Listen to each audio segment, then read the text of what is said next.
Hello students, today I am talking about a new lesson environment.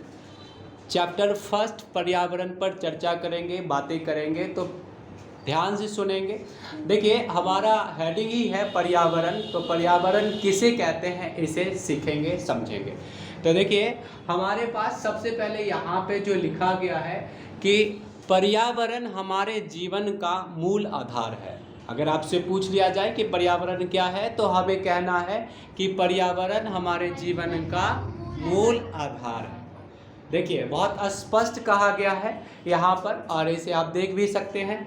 बोला गया यह हमें सांस लेने के लिए और नहीं हमें सांस लेने के लिए हवा देती है, पीने के लिए जल और खाने के लिए भोजन और रहने के लिए भूमि प्रदान करता है। पता है? अब देखिए ये हमारे पर्यावरण का मुख्य विशेषता है कि पर्यावरण हमें क्या क्या देता है। तो देखिए पर्यावरण हमारे जीवन का मूल आधार है। सबसे पहले यही कहेंगे कि पर्यावरण हमारे जीवन का मूल आधार है। उसके बाद हमें ये भी कहना होगा कि सांस लेने के लिए हवा उपलब्ध कौन करवाएगा? पर्यावरण। उसके बाद ये भी कहेंगे कि पीने के लिए जल भी उपलब्ध करवाता है, और यहाँ तक कि आप जिस भूमि पर रहते हैं ये भी पर्यावरण के अंदर ही आता है। ठीक है। इसके बाद देखिए बोला गया है कि मानव इस प्राकृतिक पर्यावरण में कैसे परिवर्तन करता है, इस पर लगा दिया गया है क्वेश्चन मार्क। ये आपसे क्वेश्चन कर दिया कि कैसे बदलाव, कैसे परिवर्तन करता है, तो इसे आपको बताना होगा कि मानव परिवर्तन कैसे लाएगा। तो चलिए देखते हैं परिवर्तन कैसे आएगा। देखिए कार का धुआं वायु को प्रदूषित करता है, पहला कारण है। परिवर्तन कैसे किया? तो कार से जो धुआं निकल जाता है वो हमारे पर्यावरण को प्रदूषित करता है। पानी को पात्र में एकत्रित किया जाता है, भोजन को बर्तन में परोसा जाता है, और भूमि पर कारखानों का निर्माण होता है। देखिए इसके बाद कहा कि मानव कार, मिल, कारखाने एवं बर्तन का निर्माण करता है। इस प्रकार से मानव प्राकृतिक पर्यावरण में परिवर्तन करता है। इस बातों को स्पष्ट रूप से आप समझ रहे होंगे कि जो मानव जो कार बनाते हैं, मिल बनाते हैं, कारखाने बनाते हैं, ठीक है, और बर्तन का जो निर्माण करते हैं, तो ये सब क्या है? ये यह एक तरह का पर्यावरण में बदलाव का कारण नहीं। प्राकृतिक चीजों को लेकर और हम नहीं मानव निर्मित कर देते हैं, तो ऐसे चीजों को हम क्या कहेंगे? बदलाव या परिवर्तन। देखिए यहाँ से अब यहाँ से चलेंगे, अब यहाँ पढ़ेंगे तो आपको स्पष्ट समझ में आएगा। ये हेडिंग पढ़ेंगे। देखिए कहा कि लंबी छुट्टियों के बाद जब रवि स्कूल जा रहा था तब उसने देखा कि उसके स्कूल के निकट खेल के मैदान में खुदाई हो गई थी। ठीक है। कहा जाता है कि लंबी छुट्टियां, जब गर्मी की छुट्टी पड़ती है और उसके बाद रवि स्कूल लंबी छुट्टी के बाद जब जाता है तो वहां देखा कि उसके खेल के मैदान में खुदाई हो चुका है नहीं, और वही एक मैदान उनके खेलने के लिए वहां पर था, और वही एक मैदान था जिस पर रवि खेला करता था। देखिए लोगों ने बताया कि वहाँ अनेक फ्लैट वाली एक बड़ी इमारत बनेगी, और रवि ने जब लोगों से पूछा कि यहाँ पर खुदाई क्यों हो रहा है तो पता चला कि यहाँ पर क्या बनेगा? फ्लैट बनेगा, बड़ी बड़ी इमारतें बनेगा। देखिए और तब देखिए जब रवि को समझ में आया कि मुलायम घास, गेंदे के फूल और तितलियां वाला विशाल मैदान अब हमेशा के लिए नष्ट हो चुका है, तो उसके आंखों में आंसू आ चुके हैं या झलक गए थोड़ा आंसू भरी नहीं। और कहा जाता है उसने यह बात अपने सहपाठी को बताई। सुबह की सभा में प्रधानाचार्य ने भी बहुत उदासी से कहा, देखो कैसे हमारा पर्यावरण बदल रहा। यहाँ तक कि प्रधानाचार्य को भी इस बात का अफसोस है, दुखी है कि ये ऐसा क्यों हो रहा है। समझ रहे हैं आप? मानिए कि आपके अगल बगल में जो पार्क है काट दिया जाए या उसमें खुदाई कर दिया जाए जहां आप खेलते हैं, तो आपको जरूर अच्छा नहीं लगेगा। ऐसा नहीं, हमें कुछ हो रहा नहीं, ये कह रहा है कि उसके पास बस एक ही मैदान था उसके आसपास, इसीलिए नहीं। आपके यहाँ पे विकल्प, हाँ यहाँ पे तो विकल्प उपलब्ध है, लेकिन इस बेचारा रवि के पास एक ही मैदान था।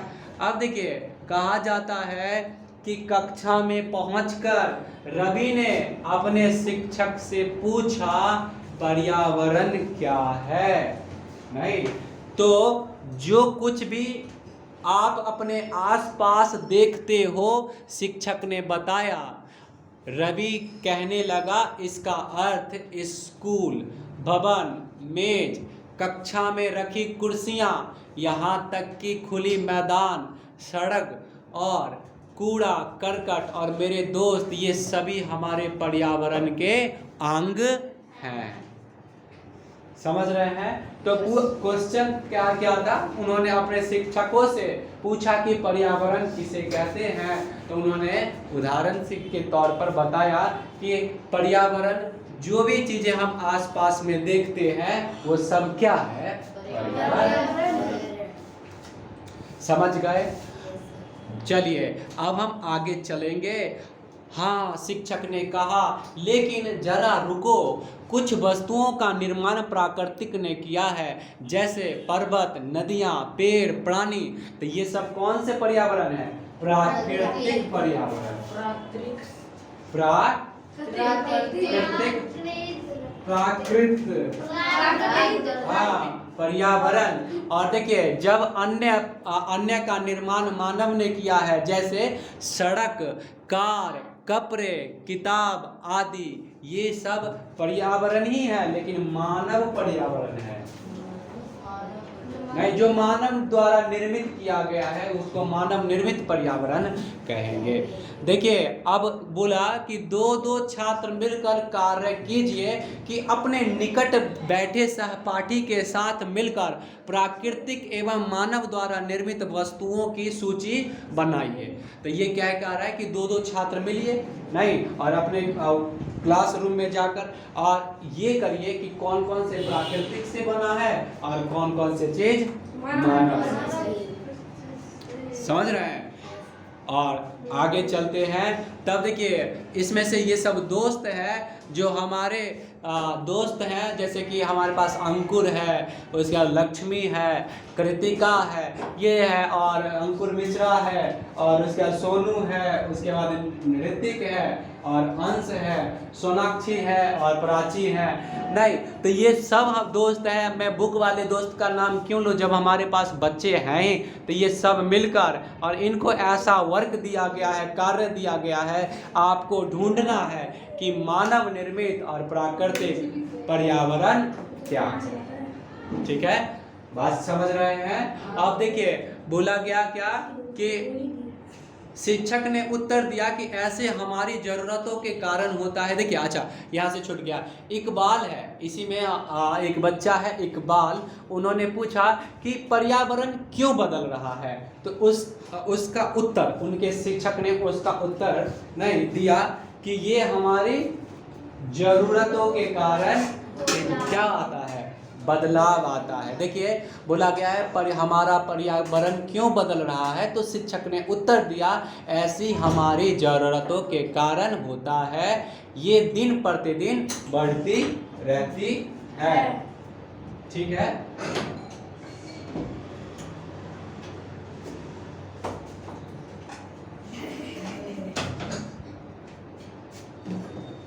ये बात तो क्या बोल देखिए, आप इस बातों को समझेंगे। अब ये दिन प्रतिदिन क्या होगा, हमारी ज़रूरतें बढ़ती जाएगी तो अंधाधुंध पेड़ों का कटाई होगा। अब देखिए घर बना रहे हैं, उसमें दरवाज़ा चाहिए, तो अब जाके थोड़ा सा प्लास्टिक का यूज हो रहा है। लेकिन इससे पहले लोग क्या करते थे, बड़े बड़े पेड़ों को काट कर और अपने आराम के लिए हमने बहुत सारे पेड़ों को काट दिया है।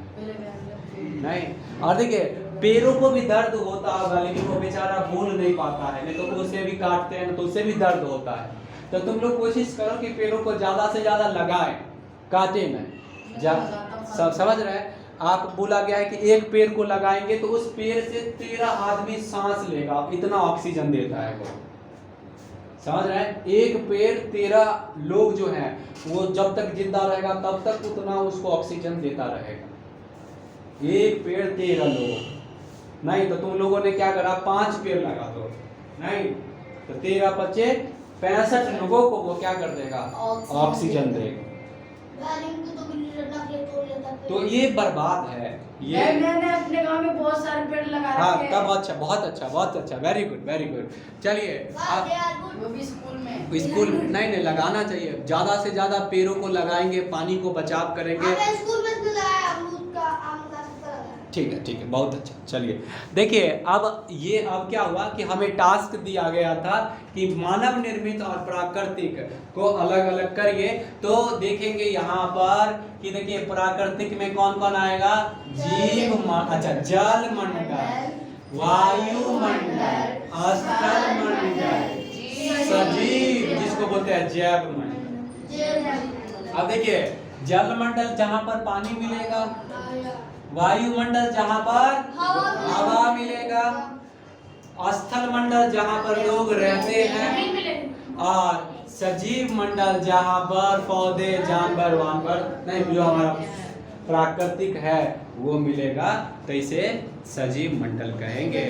तो आप मेरे साथ दोहराएंगे, 1-2 बार याद करेंगे, यहीं पर कर लेना है, घर पर जाकर कुछ नहीं करना होता है। क्लास में बैठेंगे, ध्यान से सुनेंगे, याद हो जाएगा। देखिए जल मंडल, वायुमंडल, स्थल मंडल और सजीव मंडल। चलिए साथ में बोलिए, जल मंडल, वायुमंडल, स्थल मंडल और सजीव मंडल। ठीक है। अब देखिए और दूसरा है मानव निर्मित। क्या है? मानव निर्मित। देखिए मानव निर्मित में देखिए पुल है, पार्क है, इमारतें हैं, सड़क है, स्मारक है, उद्योग। क्या क्या है, दोहराइए, पार्क है, इमारत है, पुल है, सड़क है, इमारत है और उद्योग। स्मारक है, इमारत बोल दिया मैंने, स्मारक लिखा है। देखिए और तब अब वापस से चलेंगे तो ये दोनों क्या है, पर्यावरण के घटक। समझ रहे हैं? घटक, ये सब उनके घटक हैं जो हमारे पर्यावरण में मिलेगा। और एक और आएगा जादू के तरफ। देखिए एक मानव भी आएगा। तो पर्यावरण के कितने घटक हैं? 3। कितने घटक? 3। कौन कौन से? प्राकृतिक, मानव और मानव निर्मित। करवाया था, बहुत अच्छा। यहाँ देखना देखिए मानव में एक व्यक्ति, परिवार आएगा, समुदाय आएगा, धर्म, शैक्षिक और आर्थिक और राजनीतिक, ये सब किस में आएगा? मानव में। किस में आएगा? मानव में। मानव पे नहीं आएगा। ये सब मानव है और ये पर्यावरण के घटक हैं जो आपको अच्छे से याद कर लेना है। पेपर में आएगा आपको लिखकर, तो तुम्हारे थोड़ा ना आएगा, तो जिसमें आएगा वो लिखेगा। देखिए याद रखिए, एक है जीवीय, एक है अजीवीय। यहाँ पर बात करेंगे कि जीवीय और अजीवीय। बहुत ही सरल है, नाम बस याद रखना है, जीवीय और अजीवीय। जीवीय और देखिए जीवय का मतलब है जहाँ पर जीवन संभव होगा, जो जीवित होगा उसे क्या कहेंगे? जीवय। देखिए बोला गया है सजीव प्राणी का संसार जैसे पादप और जंतु। देखिए जो भी जिंदा है उसे क्या कहेंगे? जीव।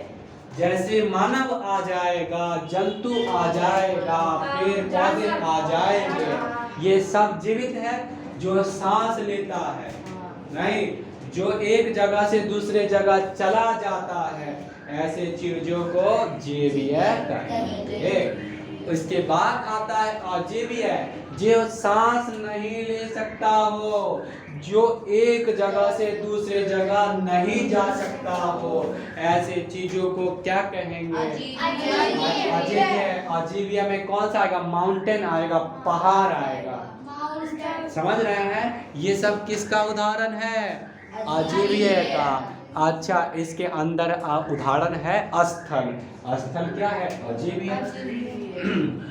देखिए बोला गया है इसीलिए हम प्राकृतिक वातावरण में परिवर्तन करते हैं और कभी कभी उसे नष्ट भी कर देते हैं। देखिए ऊपर के वार्तालाप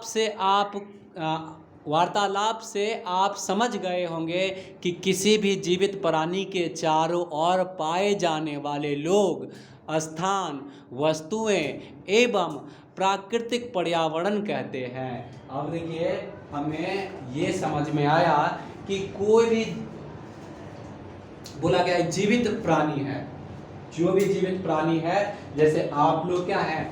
जीवित प्राणी है कि नहीं है? और आपके चारों ओर जो भी चीजें हैं सब पर्यावरण का उदाहरण है। सबको क्या कहेंगे? पर्यावरण। हाँ, एवरीथिंग इज द इन्वायरमेंट। ठीक है। देखिए बोला गया है यह प्राकृतिक एवं मानव निर्मित परिघटनाओं का मिश्रण है। हाँ, ये कह सकते हैं कि इसमें मानव निर्मित द्वारा भी है और कुछ प्राकृतिक द्वारा भी है, लेकिन है तो सब पर्यावरण ही। अब ये नहीं कहेंगे कि भैया पहाड़ जो है नहीं, जो भूमि है, जो मिट्टी है, ये पर्यावरण नहीं है। Everything is the environment. नहीं, बस फर्क इतना है कि कोई नेचुरल होगा और कोई मानव निर्मित होगा, ह्यूमन मेड होगा। ठीक है। अब इस बातों को आप समझ गए। यह प्राकृतिक एवं मानव निर्मित परिघटनाओं का मिश्रण है। प्राकृतिक पर्यावरण में पृथ्वी पर पाई जाने वाली जीवीय और एवं अजीवीय दोनों परिस्थितियां सम्मिलित है। अब इसी में देखिए, तो देखिए अब इसमें क्या क्या है। अब देखिए यहाँ पे कुछ कह रहा है क्या कि कुछ लोग, स्थान, तो स्थान है तो स्थान तो है लेकिन वो जीवित नहीं है। कोई वस्तु है वो जीवित नहीं है। तो इसी आधार पर दो भागों में बांट दिया गया है, जिसका नाम है जीवीय और अजीवीय। जीवीय और अजीवीय कैसे आया, ये बातें समझ में आ रहा होगा, क्योंकि हमारे पर्यावरण में प्राकृतिक भी है और मानव निर्मित है। तो उसी के आधार पर हमने जीवीय और अजीवीय में बांट दिया। समझ गए। उसके बाद देखिए बोला गया है जबकि मानवीय पर्यावरण में मानव के परस्पर क्रियाएं, उनकी गतिविधियां और उनके द्वारा बनाई गई रचनाएं सम्मिलित है ना? है कि नहीं? अब देखिए बात करेंगे प्राकृतिक पर्यावरण में। तो आप जो प्राकृतिक इस बोलते जा रहे हैं कि प्राकृतिक क्या है, तो चलिए प्राकृतिक पे बात भी कर लेते हैं। ध्यान से सुनेंगे कि प्राकृतिक क्या है।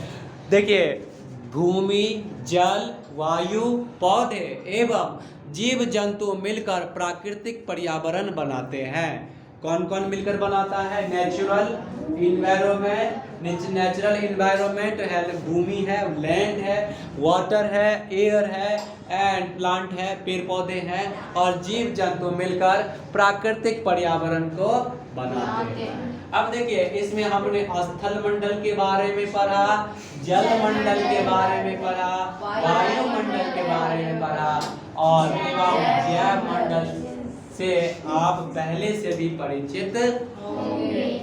नहीं पढ़े हैं तो एक एक कर देखेंगे कि स्थल मंडल क्या है, जल मंडल क्या है, वायुमंडल क्या है, और ये हर एक एक चीजों को ध्यान से देखिए।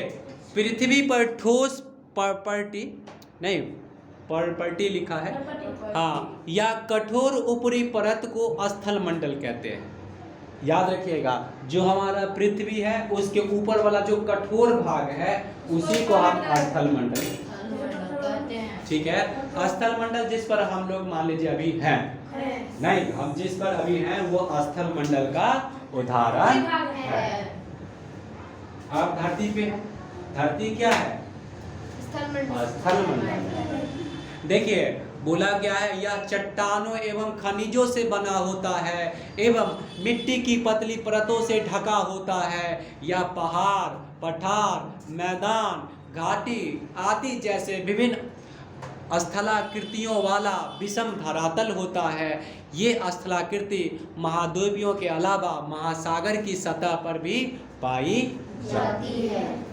देखिए ये जो भी आप जो स्थल मंडल का बात करते हैं, ये बोला गया है कि महासागर के सतह पर भी पाया जाता है।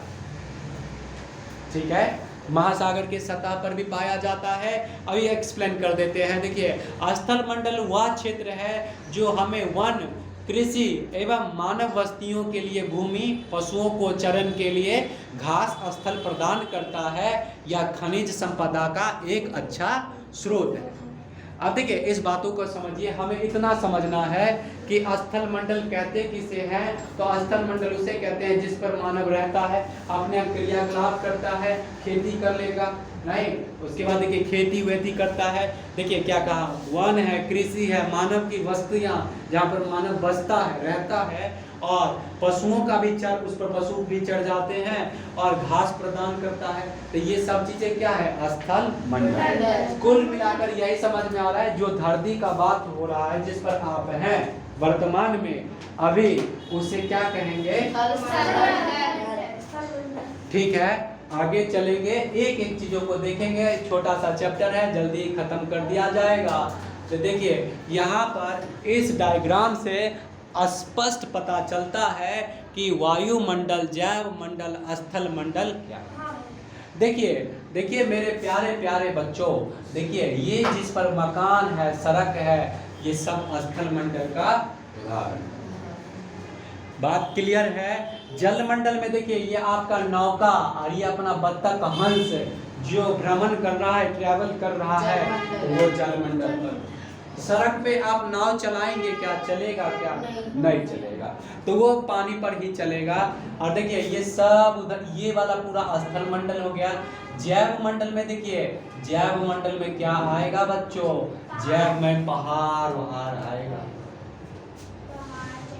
चट्टाने, पहाड़, ये सब किस में आएगा, अब वायुमंडल में जब आप एरोप्लेन में ट्रैवल करेंगे, कुछ दिन पहले आपको ले गए थे, इस बार फिर से ले जाया जाएगा घूमने के लिए, ठीक है।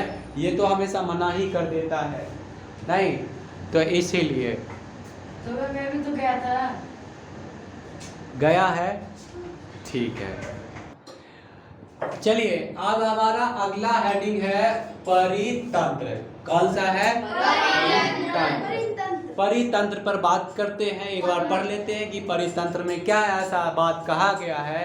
नहीं देखिए, पारितंत्र, परितंत्र नहीं है, पारितंत्र है वह तंत्र जिसमें समस्त जीवधारी आपस में एक दूसरे के साथ तथा पर्यावरण में उन भौतिक एवं रासायनिक कारकों के साथ परस्पर क्रिया करते हैं जिसमें वे निवास करते हैं, और ये सब ऊर्जा और पदार्थों के स्थानांतरण द्वारा संबंध है।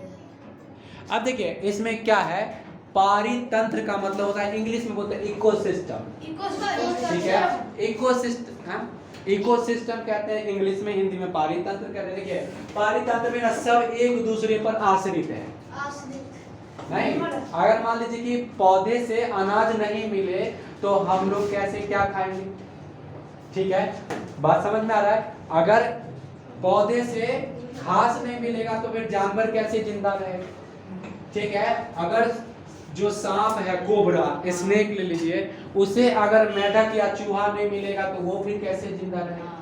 छिपकली को अगर कीट जो है, कीड़े मकोड़े, हाँ इंसेक्ट्स जो है, तो वो नहीं मिलेगा तो वो फिर जिंदा कैसे रहेगा? तो ये इसी को कहते हैं पारितंत्र। ये सब एक दूसरे पर क्या करता है? निर्भर रहता है। जैसे हमको भोजन नहीं मिलेगा, अब मान लीजिए, हाँ भोजन नहीं मिलेगा तो हम लोग, अब मान लीजिए कि हमारे यहाँ इतना ज़्यादा गर्मी हुआ, नहीं बहुत ज़्यादा गर्मी हुआ, बारिश नहीं होता तो फिर दिक्कत होता। तो ये सब इकोसिस्टम है, बैलेंस है, समझ रहे हैं? समय समय पर गर्मी भी होता है, समय पर बारिश भी होना चाहिए, ठंड भी आना चाहिए।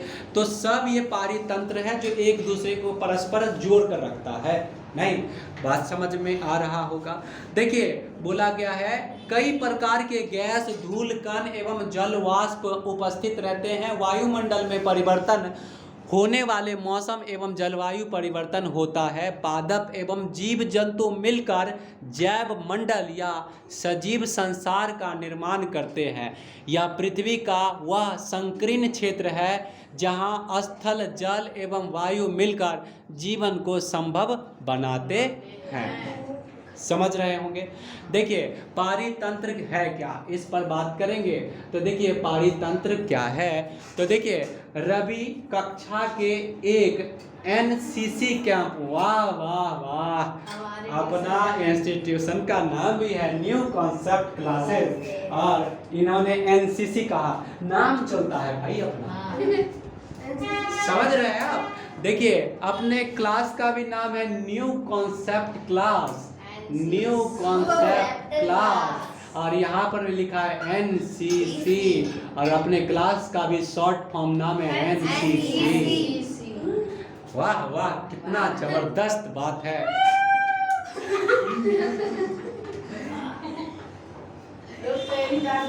बताओ, यहाँ पर लग रहा है थिएटर में वो कर रहा है, बताइए। बंदर की तरह, अरे वो लोमड़ी की तरह वो करती है ना। देखो सुनिए, तो बोला गया है कितनी आश्चर्य से कहा कि कितनी मूसलाधार वर्षा हो रही है, इससे मुझे अपना केरल याद आ गया। तुम सबको आकर देखना चाहिए कि कैसे हरे भरे खेतों में एवं नारियल के बागानों में लगातार बारिश हो रहा है। देखिए यहाँ पर एनसीसी का कैंप है और वहाँ पर मूसलाधार वर्षा हो रहा था, और केरल में अभी इस टाइम पर केरल में जाएंगे, बाप रे, नारियल का खेत है और मूसलाधार बारिश नहीं, और उसमें सभी लोगों को बुलाया है कि तुम लोगों को आकर यहाँ पर देखना चाहिए कि मौसम कितना बेहतरीन है। देखिए तभी जैसलमेर में रहने वाले हीरा ने आश्चर्य से कहा, हमारे यहाँ तो वर्षा होती ही नहीं है। देखिए हमें तो दूर दूर तक केवल कीकर और रेत ही नजर आते हैं, और लेकिन वहाँ ऊंट भी तो मिलते हैं, रवि ने कहा।